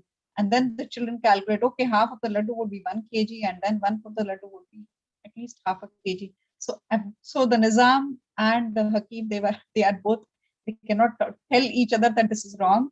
And then with politely, with a lot of respect, Hakim goes back and says, okay, Allah Hazrat is right. He has not eaten anything wrong. 1/4 of the laddu is not a problem. He wrote the medicine and walked out of the palace. And the Hakim was rewarded with the big laddu in a gold and silver tray, they say, and covered with a zari cloth. This is how was the system of Nizam's court. So thank you, Aditya ji. I would like to close here. Okay. If there are any more, sites people want to see or some question and answer, we can get on to that. Absolutely intriguing presentation, Madhuji. In fact, I think there's so many markers I could see on the app. It would probably take a whole day to cover every milestone on that app. Just for the record, how many landmarks are indicated in the app? We have worked on 275 sites, Aditya, and this has 200 plus handmade drawings you have seen. So, kids can take screenshot of the drawing and then print them and color them. 50 plus audio files with a dozen of children, the pictures you saw of the children, 50 plus video files with the help of children, And naturally, pictures anybody can give you, and people claim that anybody can give you data, but this is a very well researched data. I put my 14 years of labor in the application. For, I would say, for 100 rupees, it's a Fantastic. beautiful gift for children you can give, with, Fantastic. especially with a lot of cyber security on the application. Not going here I and there think and doing probably after WhatsApp, this could probably be the next popular app on the mobile of every Hyderabadi. I hope after the program ends, we'll probably get a lot of inquiries. And I think I must congratulate you for all the research you have done and meticulous method in which you have documented more of a storytelling, and it's a multimedia, a holistic experience for all the heritage activists, history buffs, and all the history enthusiasts of Hyderabad. Not only Hyderabad, I think all the places all around. Probably one of its kind in the country, if I can assume, to document wonderfully the 275 odd heritage sites in and around the city and the precincts. And thank you very much for coming here and sharing your I mean, 14 years of history. That's incredible amount of work you've done. And thank you very much for being part of our initiative. And we look forward for more of you in the future programs of IIA. More to do with history and more to do with a bit of technology. We want to move on. We will reserve the question answer sessions to a later part. We are concluding soon. We'd like to move on to the last phase of our program, wherein we can have a very good, engaging talk and a conversation, more like a discussion, more like a chai pe chacha, with a very lovable person amongst us. We have Professor Vinod Ganesh, my teacher, my favorite teacher, was taught me all of history. Um, in fact, more than what I could find in Bannister Fletcher. And I welcome Professor Vinod Ganesh to this program. Many people in Hyderabad might know Professor Vinod Ganesh and his endearing talks. More importantly, his architectural quizzes are very popular in the university. But a lot of people have joined, children and other people from other parts of the city. For the benefit of my audience, I'd like to introduce Professor Vinod Ganesh in a very befitting manner. Professor M. Vinod Ganesh, he studied architecture at JNTU Hyderabad and urban design at CEPT University, Ahmedabad, and is a full-time faculty member of the Department of Architecture, which is the School of Planning and Architecture in JNFA University. He has over 2 decades of teaching experience in the university and has taught both at the undergraduate and postgraduate levels. And under his tutelage, close to 1,500 students, that's including me, I guess, have graduated in architecture, and about 500 students have completed post graduation. And his research interests are traditional vernacular architecture and urban morphology. He is a member of academic boards in architecture, urban design, and conservation of the university. And then I think this is interesting. Probably I didn't know about this. I should share it with my audience. Is that soon after his master's, Vinod Ganesh sir has was called upon by architect B.V. Doshi to work on Kharghar Node urban design project for New Bombay. And subsequently, he was also involved with the Indoor City Urban Renewal Project. And he also has got a lot of practical experience of working with very, very renowned architects of the city. Architect Anwar Aziz, who is a very well-known architect, well-respected architect, and he also has designed. He also was involved in some campus design buildings in Kakinada, NFCL. Also associated with the Eco City project for Tirupati town and master plan of Venkatrayapuram township near Tanuku. He's also associated with the NSAP Bordeaux, France, wherein he conducted a design studio as part of the academic exchange program of our university, which was a very unique experience our university has experienced. And Professor Vinod Ganesh uh, was steering that academic program in a very interesting manner. So I welcome Professor and architect Vinod Ganesh sir to this program, and take on from here, and then leave it to him how he wants to conclude it. Thank you very much, sir. Thank you, Aditya. Thank you very much. And I should also thank both the presenters today, architect G. S.V. Suryanarayan Murthy and architect Madhu, who are very prominent conservation architects of the city. They have been with the conservation movement for a long time. Surya is associated with the conservation movement for about more than 2 decades here. And Madhu, of course, is about 15 years in the city. I met Madhu when she was doing her master's, and she was working on this Vanaparthi palace near Moses Market. That was the occasion, I met her, and then since then she has been very active in the city with various heritage activities. Then conducted heritage walks, has conducted many workshops for the state archaeology department and the tourism department and all that.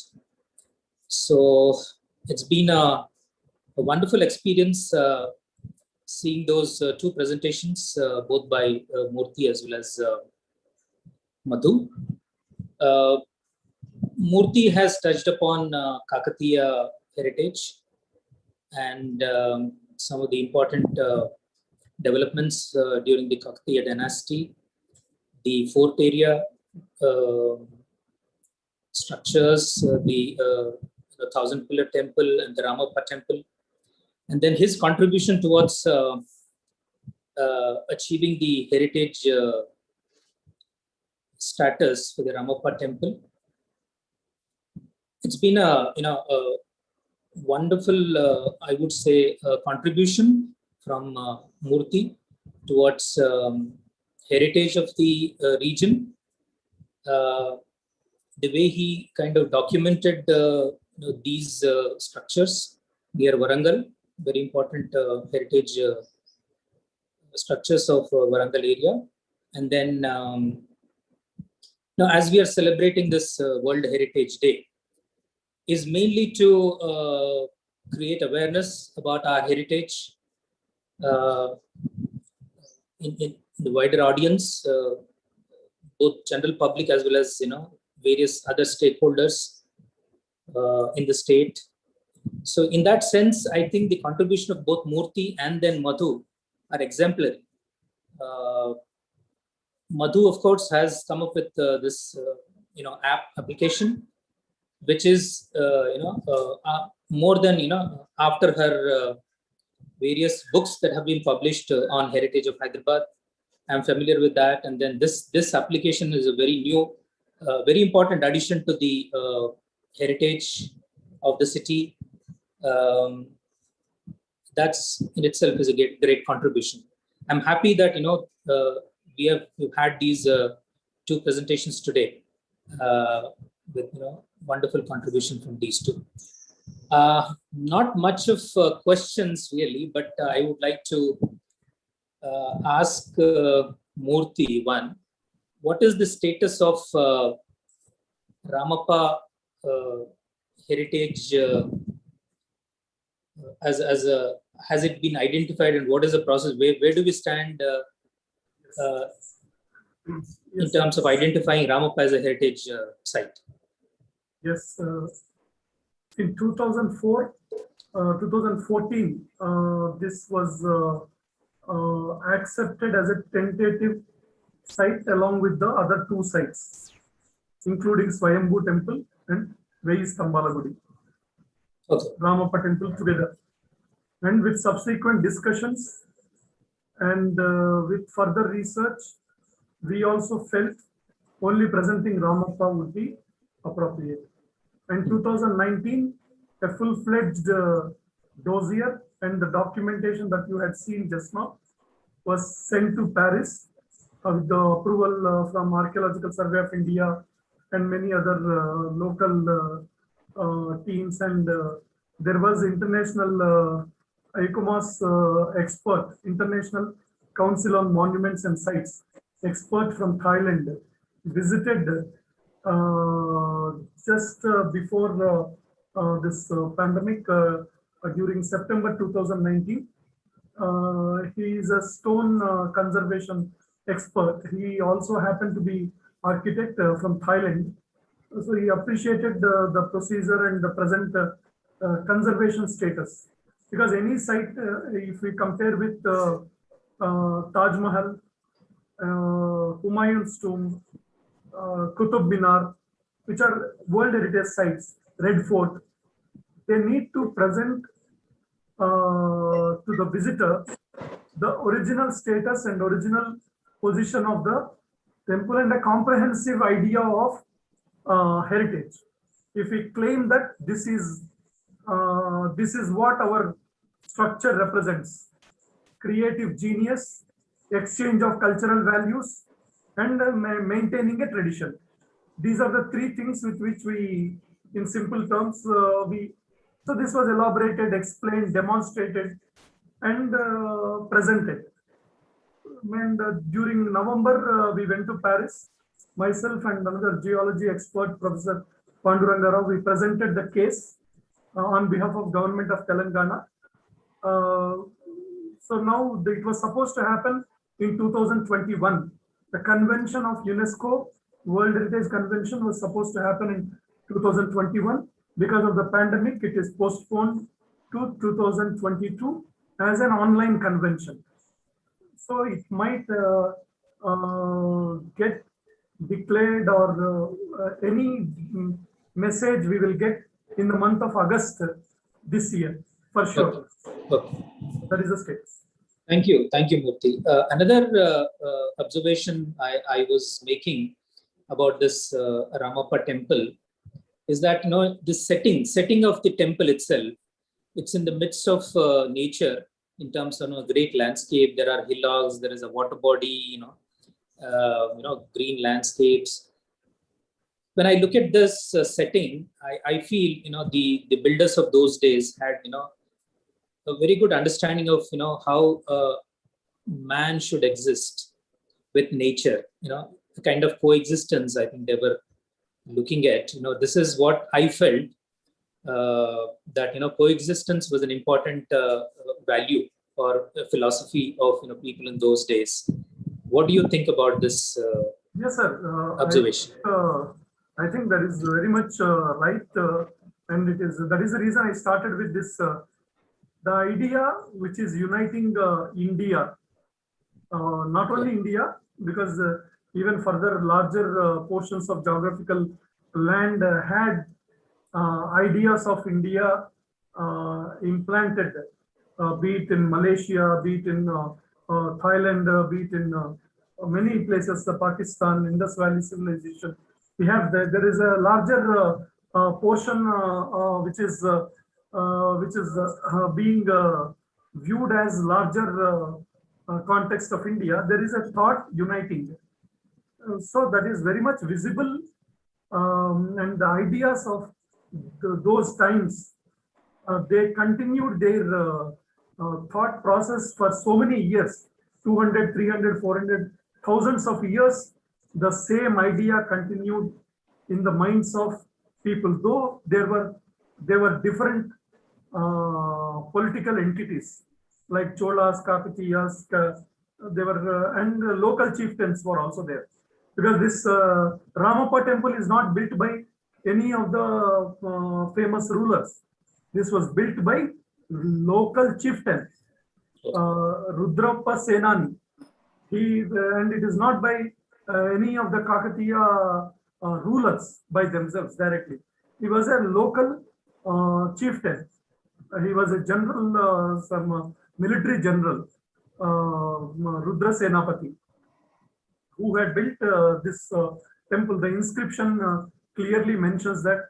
And what you mentioned as the context, the surrounding setting and all that, is also very much clearly mentioned in the inscription pillar that exists on the site. There is an inscription pillar pavilion. The setting has been described, why they do it.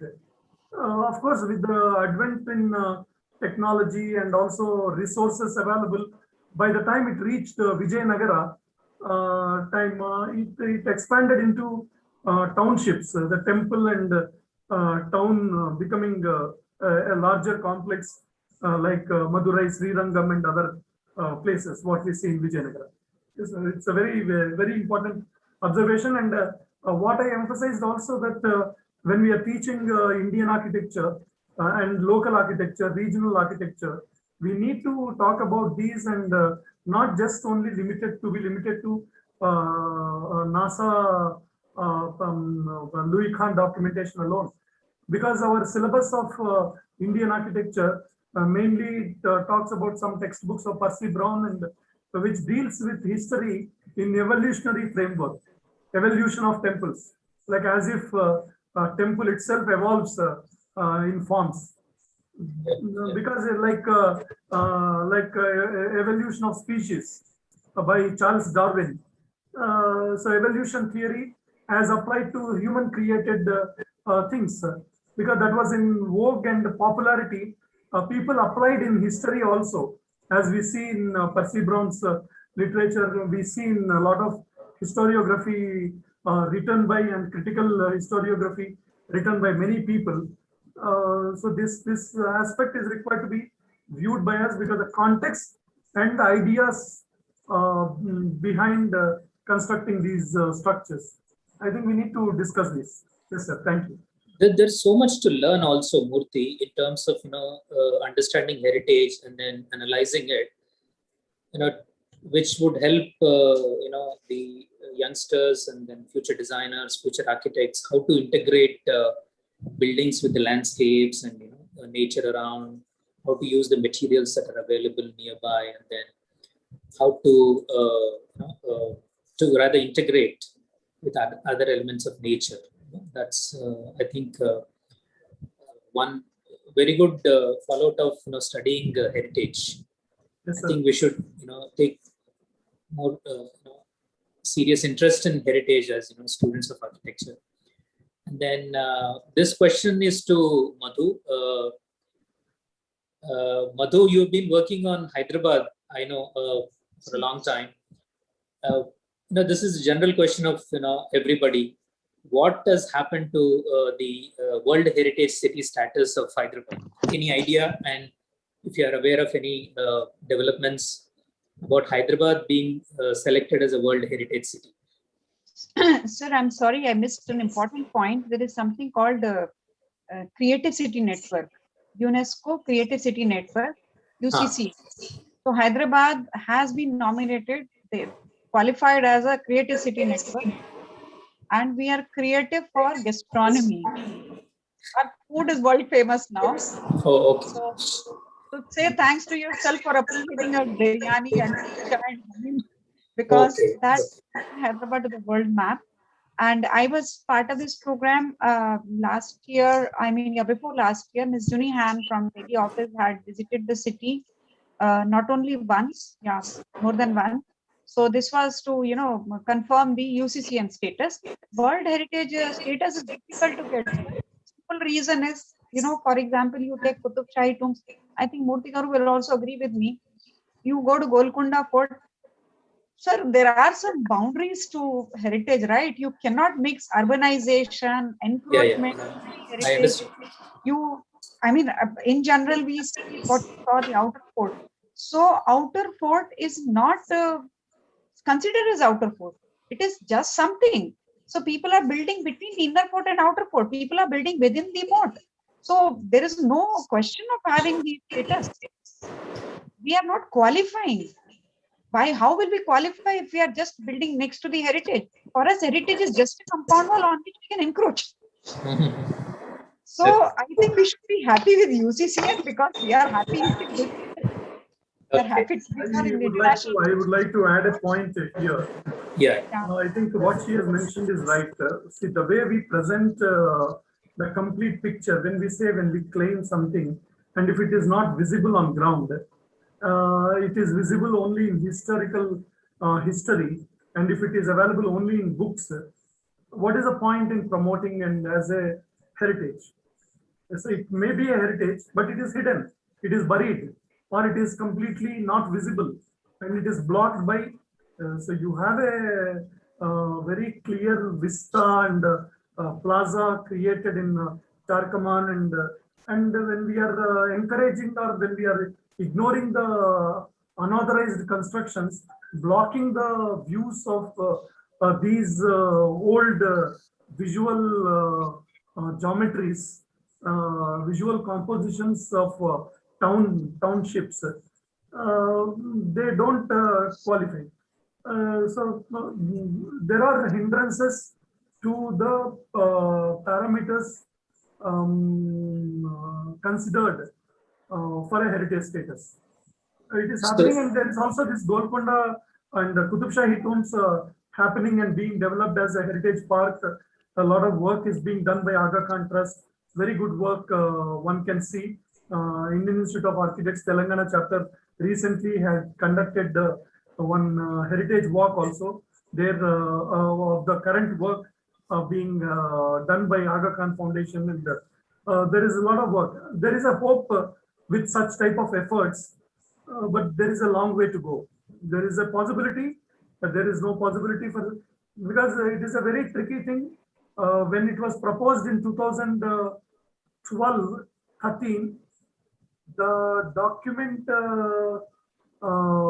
mentioned Golconda, Qutub Shahi tombs, Charminar, 3 sites together. If you have noticed in my presentation, Swayambhu Temple, Ramappa Temple, and Warangal with Veistambala Gudi. We 3 had sent in 2014, but we removed the other 2, looking at the ground condition. Because here local officers, local people should be able to evaluate and justify and present this picture properly to the World Heritage level. If we don't prepare the document, if we prepare from history books, it doesn't qualify for heritage. It has to be on ground, visible. Whatever we are claiming as a unique thing at the World Heritage level, it has to be visible. So that means we can only kind of send monuments and sites only for the identification of heritage, world heritage, but not the entire city. Not the entire city also can be sent, but we need to make a qualifying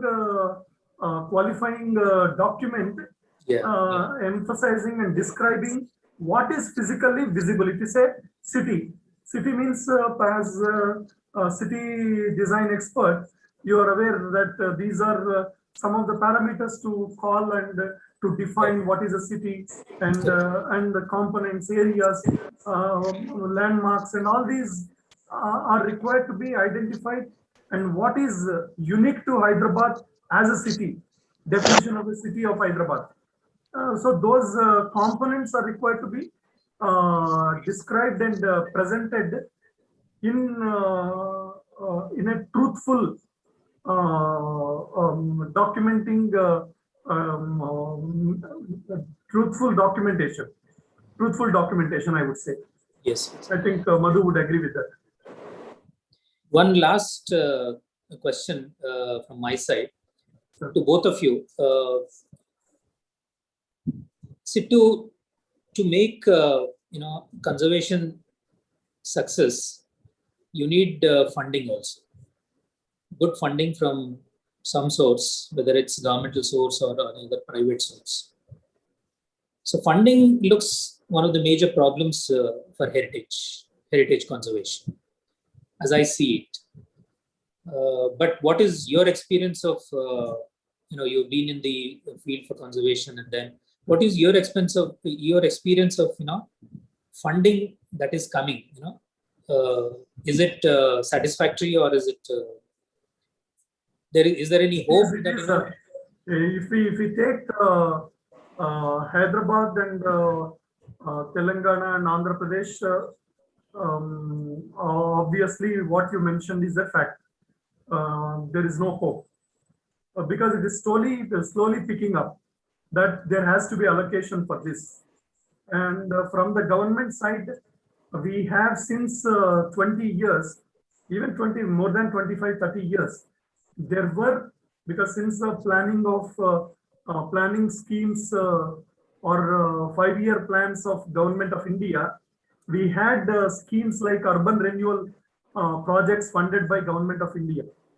So there, whenever there were such proposals, these were captured either in Delhi, Kolkata, Mumbai, and Hyderabad has never captured, only except some social renewal project during 1978 or so, something like that.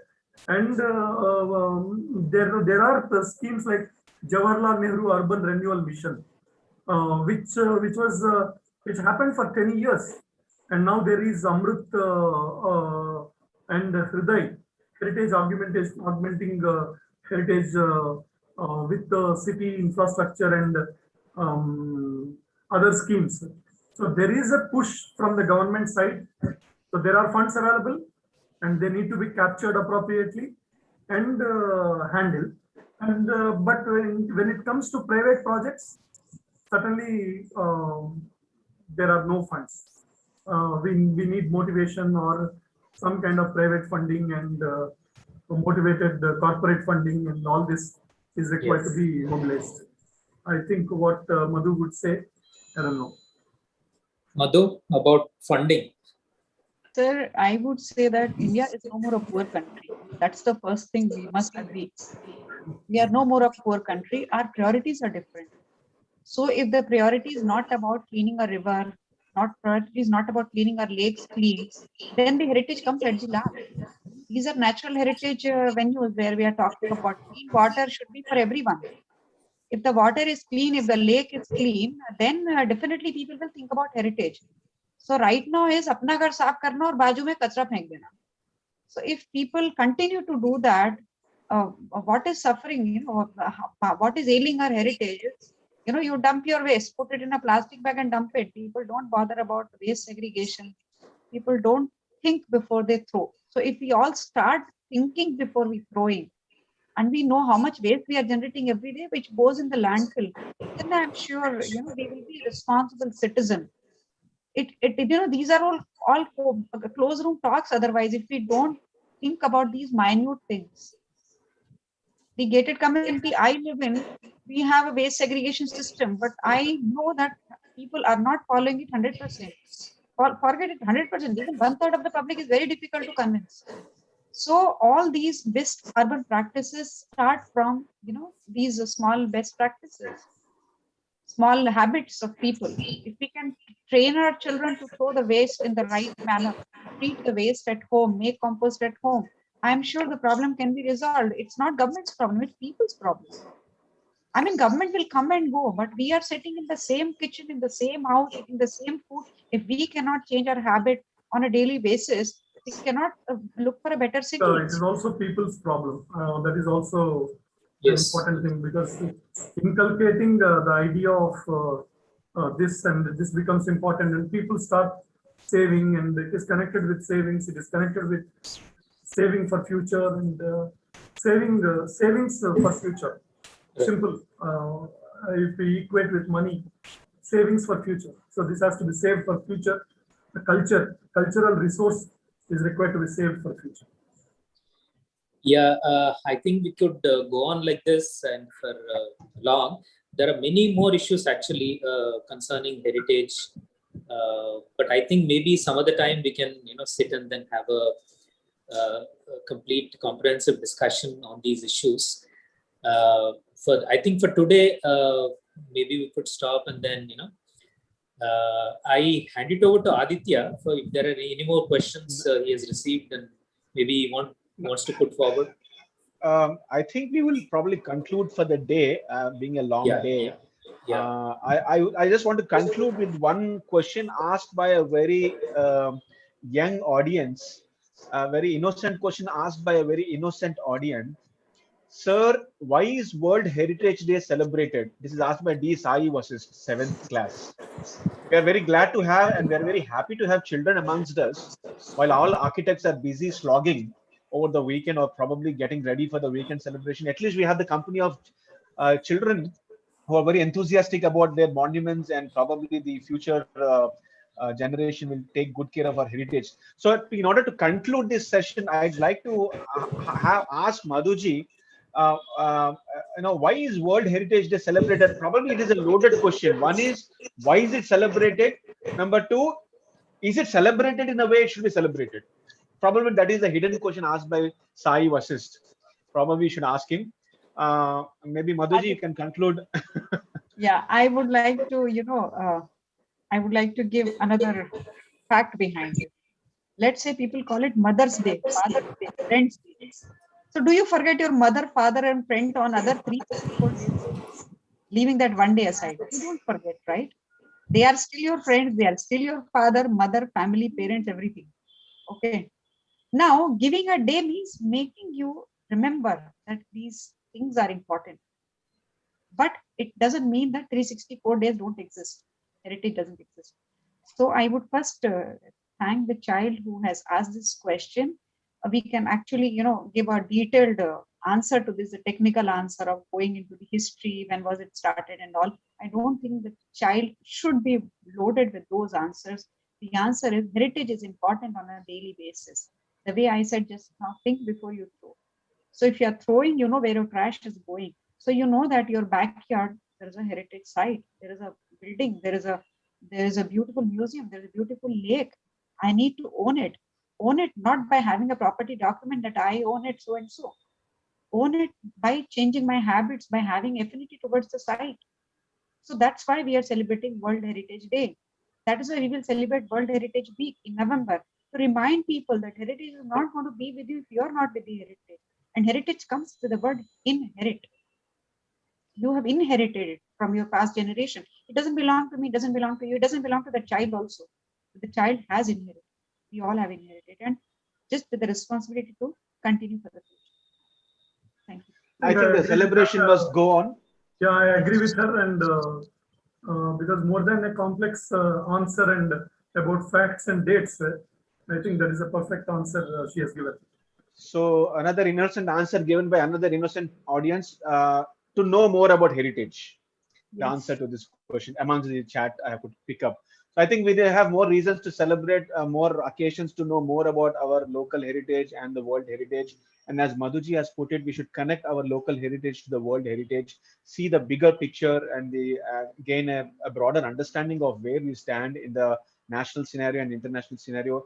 There is a common heritage, there is a very specific heritage. I hope we will find more avenues in the future to discover more lost heritage artifacts. And Murthy and Madhu, you are all welcome to be part of future programs. We look forward to having you more often, and bring more children also along with you, so that we'll have some enthusiastic crowd. Thank you very much, Architect Murthy Garu, Architect Madhu, and Thank you. Professor Thank you very much. Vinod Ganesh for being such a good people on the stage, on the virtual stage.